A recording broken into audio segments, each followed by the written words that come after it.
Hello friends, எல்லாருக்கும் வணக்கம். Welcome back to homely mom channel. எல்லோரும் எப்படி இருக்கீங்க ஃப்ரெண்ட்ஸ்?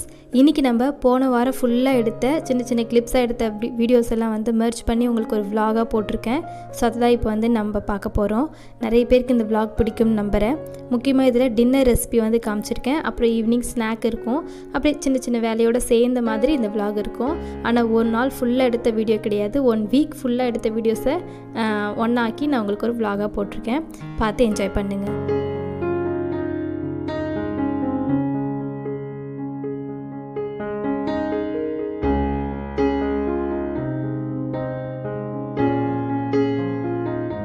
நம்ம வீட்டு பக்கத்துலேயே ஓடை இருக்கு இல்லையா, அதில் நல்லா தண்ணி போயிட்டு இருந்தது.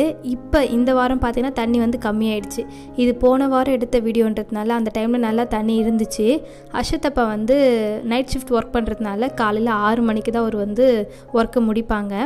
அந்த டைமில் பார்த்திங்கன்னா 6 மணிக்கு ஒர்க்கை முடித்ததும் காலையில் எழுந்து வெளியில் பார்த்தாரு. அப்போ இந்த தண்ணியில் நிறைய மீன்லாம் போயிட்டு இருந்தது பார்த்துட்டு என்ன நினச்சாரோ தெரியல, என் ஷால் எடுத்துகிட்டு மீன் பிடிக்கிறேன்னு சொல்லி இறங்கிட்டார் அந்த தண்ணியில்.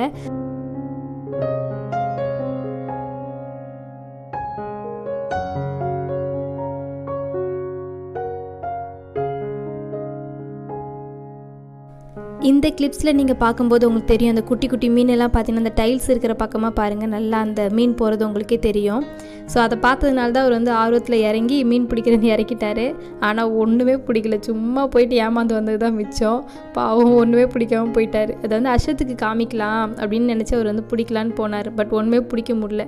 ஒரு ஆள் எப்படி மீன் பிடிக்க முடியும்? நான் ஒரு பக்கம் நின்று இல்லை அவர் ஒரு பக்கம் நின்று தான் மேபி பிடிச்சிருக்கலாம்.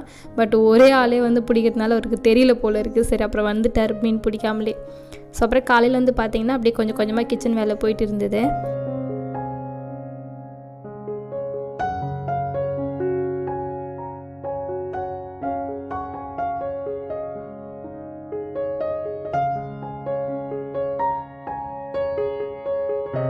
அப்புறம் போன வாரம் பார்த்திங்கன்னா அந்த சாப்பாட்டுக்கான மீல் ப்ரீ பிளானிங் இருக்கு இல்லையா, ப்ரீ ப்ரிப்பரேஷன், அதுதான் பண்ணிகிட்டு இருந்தேன். அந்த சின்ன வெங்காயம் உரிச்சு வைக்கிறது, அப்புறம் பூண்டு இதெல்லாம் உரிச்சு வைக்கிற வேலைலாம் கொஞ்சம் இருந்துச்சு. அதெல்லாம் பண்ணிகிட்டே இருந்தேன். ஸோ அதுவும் நான் இந்த வீடியோவில் ஆட் பண்ணியிருக்கேன். பட் ரொம்ப டீட்டெயில்டாக காமிச்சிருக்க மாட்டேன், கொஞ்சம் சிம்பிளாக தான் காமிச்சிருக்கேன்.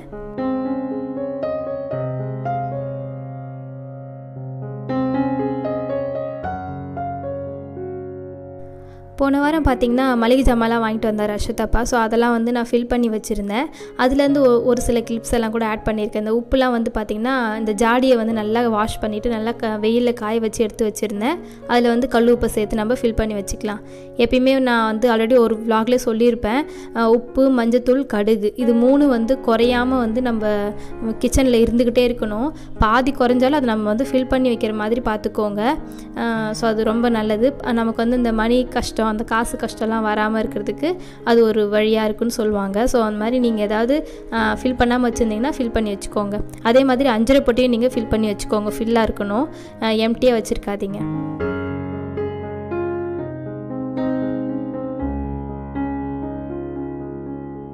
கிச்சனில் மளிகை சாமான் எப்படி நம்ம பார்த்து எல்லாத்தையும் முன்னாடியே ஃபில் பண்ணி வைக்கிறோமோ, அதே மாதிரி காய்கறியிலையும் பார்த்திங்கன்னா நம்ம இந்த வெங்காயம், இஞ்சி, பூண்டு, பச்சை மிளகா, கருவேப்பிலை இதெல்லாம் முன்னாடியே நம்ம ரெடி பண்ணி தோல் உரித்து ரெடி பண்ணி நம்ம ஸ்டோர் பண்ணி வச்சுக்கிட்டா நமக்கு வேலை குயிக்காக முடிஞ்சிடும். இப்போ ஒரு அரை மணி நேரமாக செய்கிற வேலை பார்த்திங்கன்னா ஒரு அட்லீஸ்ட் ஒரு 20 நிமிஷத்துக்குள்ளேயாவது செஞ்சு முடிக்க மாட்டோமா? ஸோ அதுக்காக தான் நம்ம இது மாதிரி குட்டி குட்டி வேலையெல்லாம் முன்னாடியே டைம் கிடைக்கும் போது பண்ணி வைக்கிறது. வெங்காயம் பார்த்திங்கன்னா பொடியாக கட் பண்ணி தான் ஸ்டோர் பண்ணக்கூடாதுன்னு சொல்லுவாங்க. இந்த மாதிரி அடியும் நுனியும் கட் பண்ணிவிட்டு நம்ம தோல் உரிச்சிட்டு ஸ்டோர் பண்ணி வைக்கலாம்.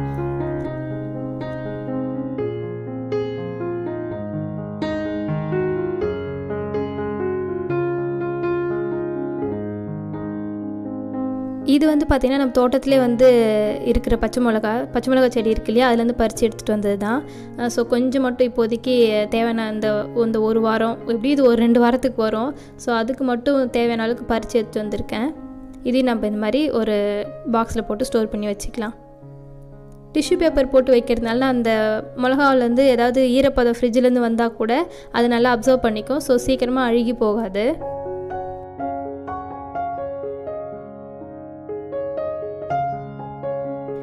நம்ம வீட்டிலே வந்து பார்த்திங்கன்னா நிறைய பேருக்கு சளி இருக்கலாம், முக்கியமாக குழந்தைங்களுக்கும் சளி பிடிச்சிருக்கலாம். அந்த டைம்லாம் வந்து எதுவுமே அவங்க சாப்பிட மாட்டாங்க. பட் இந்த மாதிரி கற்பூரவள்ளி தழையில் வந்து பஜ்ஜி போட்டு நீங்கள் கொடுத்தீங்கன்னா அது கொஞ்சம் கிறிஸ்பியாகவும் இருக்கும். அதே மாதிரி அந்த தழை சாப்பிட்றதுனால சளியும் சீக்கிரம் சரியாயிடும்னு சொல்லுவாங்க. ஸோ அதனால் நான் என்ன பண்ணேன்னு பார்த்தீங்கன்னா கொஞ்சம் கற்பூரவள்ளி தழையும் அப்புறம் வெங்காயமும் கட் பண்ணி வச்சுருந்தேன். அதுதான் நான் வந்து அன்றைக்கி ஈவினிங் ஸ்நாக்காக வந்து பண்ணியிருந்தேன். ஒன்றும் இல்லை, ரொம்ப சிம்பிள் தான். கொஞ்சமாக அந்த ஆச்சி பஜ்ஜி போண்டா மிக்ஸ் இருக்கு இல்லையா, அதுலேருந்து கொஞ்சமாக எடுத்து தண்ணி ஊற்றி நல்லா அந்த பஜ்ஜி மாவு பதத்துக்கு கரைச்சி வச்சுக்க வேண்டியது தான். அதில் உப்புலாம் எதுவுமே சேர்க்க வேண்டாம், ஜஸ்ட் நீங்கள் தண்ணி ஊற்றி கரைச்சிக்கிட்டாலே போதும். அதுக்கப்புறமா நம்ம எடுத்து வச்சுருக்கிற தழை வெங்காயம்லாம் இதெல்லாம் வச்சு டிப் பண்ணி நம்ம எண்ணெயில் போட்டு பொரிச்சு எடுக்கலாம். அஷத் குட்டி வந்து ரெண்டுமே நல்லா விரும்பி சாப்பிட்டான். பட் அஷத் அப்போ வந்து ஆனியன் பஜ்ஜி மட்டும் தான் நல்லா சாப்பிட்டாரு. நானும் ஆனியன் பஜ்ஜி அப்புறம் இந்த தழை பஜ்ஜி ரெண்டுமே சாப்பிட்டேன். ரொம்பவே நல்லா இருந்தது. நீங்களும் ட்ரை பண்ணி பாருங்கள். மேலே நல்லா கிறிஸ்பியாக இருக்கும், உள்ளே நல்லா கொஞ்சம் சாஃப்டாக இருக்கும். இந்த மாதிரி சளி பிடிச்சிருக்கிற டைம்லேயோ இல்லைனா வந்து ஏதாவது ஈவினிங் ஸ்நாக்கில் கொஞ்சம் டிஃப்ரெண்ட்டாக சாப்பிட்ணும் பஜ்ஜி அப்படின்னும் போது இதை நீங்கள் ட்ரை பண்ணலாம்.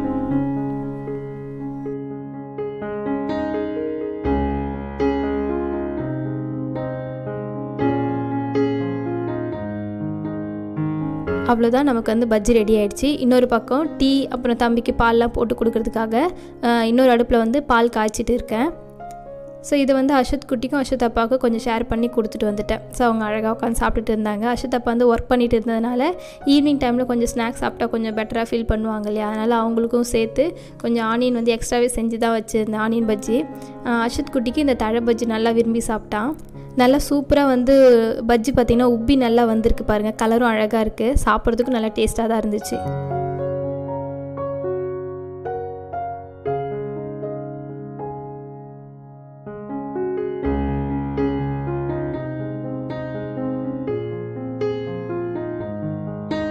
ஓகே, இதை வந்து அஷத் கிட்ட கொடுத்தாச்சு. ஒரு அழகாக உட்காந்து சாப்பிட்டுட்டு இருந்தான்.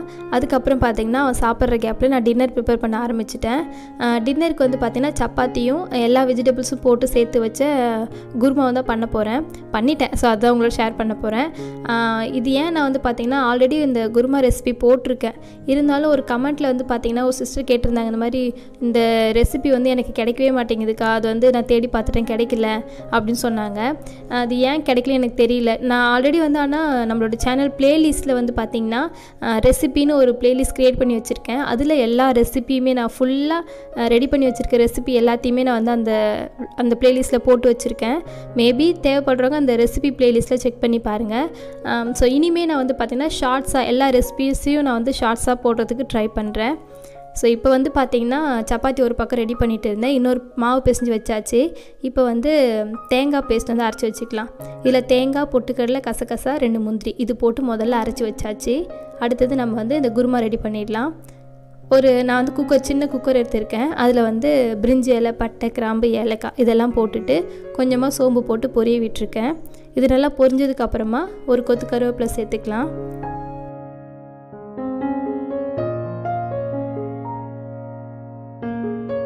கருவேப்பிலை நல்லா பொரிஞ்சு வந்ததுக்கப்புறமா நான் வந்து ஒரு மீடியம் சைஸ் ஒரே ஒரு வெங்காயம் வந்து இந்த மாதிரி நான் பொடியாக கட் பண்ணி வச்சுருக்கேன். அதையும் இதோடு சேர்த்து நல்லா வதக்கிக்கலாம்.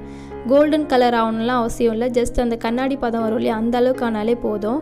இது நல்லா வதங்கினதுக்கப்புறமா இதில் வந்து ஒரே ஒரு பச்சை மிளகாவை நான் இந்த மாதிரி குட்டி குட்டியாக கட் பண்ணி வச்சுருக்கேன், அதையும் சேர்த்து வதக்கிக்கோங்க. அடுத்து இந்த பச்சை மிளகாவோட பச்சை வாசனைலாம் போனதுக்கப்புறமா நான் வந்து இஞ்சி பூண்டு பேஸ்ட் போட்டுக்கிறேன் ஒரே ஒரு ஸ்பூன் அளவுக்கு. இதையும் சேர்த்து நல்லா வதக்கிட்டு அதுக்கப்புறமா நம்ம வந்து மற்ற பொருள் சேர்த்துக்கலாம்.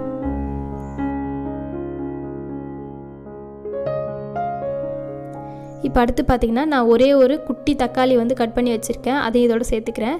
தக்காளி வந்து ஆப்ஷனல் தான், தேவைப்படுறவங்க போட்டுக்கலாம், அப்படி இல்லைனா வேண்டாம். அது ஒன்றும் அந்தளவுக்கு ஒன்றும் பெருசாக டிஃப்ரென்ஸ் தெரியாது டேஸ்ட்டில். ஸோ நான் தக்காளி போட்டு தான் செஞ்சுருக்கேன். அடுத்தது நான் வந்து பட்டாணி, கேரட்டு, பீன்ஸு, உருளைக்கிழங்கு, காலிஃப்ளவர் இந்த 5 வந்து பார்த்திங்கன்னா கொஞ்சம் கொஞ்சமாக எடுத்து கட் பண்ணி இந்த மாதிரி நீல வாக்கில் கட் பண்ணி நான் வந்து போட்டிருக்கேன். காலிஃப்ளவர் மட்டும் பார்த்திங்கன்னா முன்னாடியே நான் வந்து தண்ணி கொதிக்க வச்சு அதில் உப்பு மஞ்சத்தூள் போட்டு காலிஃப்ளவரை ஒரு 2 நிமிஷத்துக்கு டிப் பண்ணி வச்சுட்டு அதுக்கப்புறமா சேர்த்துருக்கிறேன். ஏன்னா அதில் குட்டி குட்டி புழு இருக்கலாம், ஸோ அதனால் நான் வந்து இந்த மாதிரி சுடுதண்ணில் போட்டு வச்சதுக்கப்புறமா இந்த மாதிரி எல்லா காய்கறியோடு சேர்த்து நான் வந்து மிக்ஸ் பண்ணி விட்டுக்கிறேன். அடுத்து இந்த காய்கறிக்கு தேவையான அளவுக்கு நம்ம உப்பு சேர்த்துக்கலாம், கூடவே மஞ்சத்தூள் கொஞ்சமாக சேர்த்துக்கோங்க. சேர்த்துட்டு நல்லா ஒரு மிக்ஸ் கொடுத்துருங்க. இது எண்ணெயிலே வந்து பார்த்திங்கன்னா ஒரு 30% அளவுக்கு நல்லா வந்து எண்ணெயிலே குக் ஆகணும்.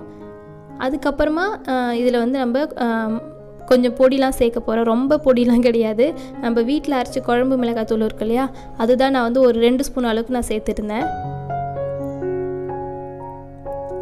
அதுக்கப்புறமா இதை நம்ம நல்லா வதக்கி விட்டுட்டு ஒரு 2 நிமிஷத்துக்கு வதக்கோங்க. அதுக்கப்புறமா நம்ம தேவையான அளவுக்கு தண்ணி ஊற்றிக்கலாம். நல்லா காய்கறி முழுகிற அளவுக்கு தண்ணி ஊற்றிக்கிட்டாலே போதும்.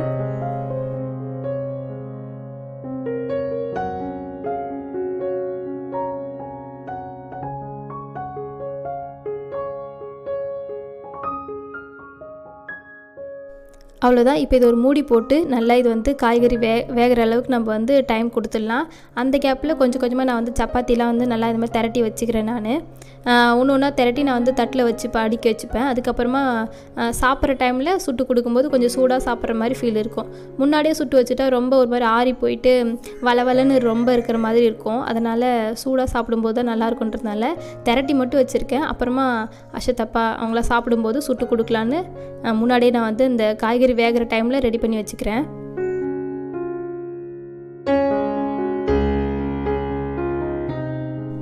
இப்போ பார்த்திங்கன்னா காய்கறி சூப்பராக எல்லாமே நல்லா வெந்துடுச்சு. இதுக்கப்புறம் நம்ம அரைச்சி வச்சுருக்க தேங்காய் பேஸ்ட் இருக்கு இல்லையா, அதை இதோட சேர்த்துக்கலாம். கூடவே கொஞ்சமாக தண்ணி ஊற்றி மிக்ஸி ஜாரையும் கழுவி இதோட சேர்த்துக்கோங்க. அவ்வளோதான். இதை நல்லா கொஞ்சம் மிக்ஸ் கொடுத்துட்டு உப்பு காரம் செக் பண்ணிக்கோங்க. எனக்கு ரெண்டுமே வந்து கரெக்டாக இருந்துச்சு. அப்படியே மூடி போட்டு இது ஒரு 2 நிமிஷம் 2லேருந்து 5 நிமிஷம் அப்படியே வந்து சிம்மிலே இருக்கட்டும். அது நல்லா வந்து குக் ஆகிடும், பச்சை வாசனை நல்லா போயிடும். அதுக்கப்புறம் மல்லித்தழை தூவி நம்ம வந்து சர்வ் பண்ணிட வேண்டியது தான்.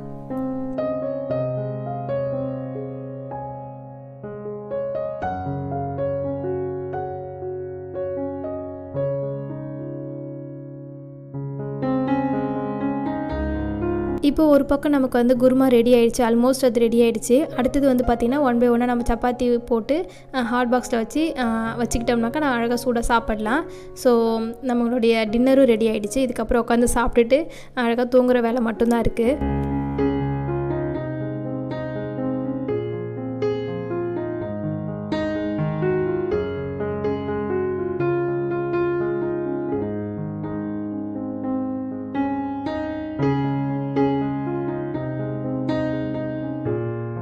இந்த குருமா பார்த்திங்கன்னா பரோட்டாய், சப்பாத்தி, தோசை, ரொட்டி எல்லாத்துக்குமே சூப்பராக இருக்கும். நல்ல காம்பினேஷனாக இருக்கும்.